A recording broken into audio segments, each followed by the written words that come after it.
மக்களுக்கு எல்லா உண்மையும் தெரியும். மக்கள் எல்லாத்தையும் பார்த்துக்கிட்டு இருக்கிறாங்க. கரூரை சேர்ந்த அந்த மக்கள் அந்த உண்மையெல்லாம் வெளியில் சொல்லும்போது எனக்கு கடவுளே நேரில் வந்து இறங்கி அந்த உண்மைகள்லாம் சொல்கிற மாதிரி எனக்கு தோணுச்சு.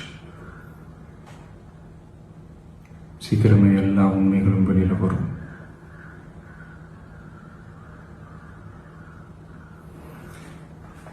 எங்களுக்கு தரப்பட்ட இடத்துல நாங்கள் போய் அந்த அந்த ஸ்பாட்டில் நின்று நாங்கள் பேசிட்டு வந்தோம். அதை தாண்டி எந்த தவறும் எங்கள் சைடில் நாங்கள் எதுவும் செய்யலை. பட் இருந்தாலும் எங்கள் கட்சியை சேர்ந்த நிர்வாகிகள் தோழர்கள் மேலே எஃப்ஐஆர், அது மட்டும் இல்லை சோஷியல் மீடியாவை சேர்ந்த நண்பர்கள் தோழர்கள் அவங்க மேலே எஃப்ஐஆர்லாம் போட்டு இப்போ பிடிச்சிட்டு இருக்கிறாங்க.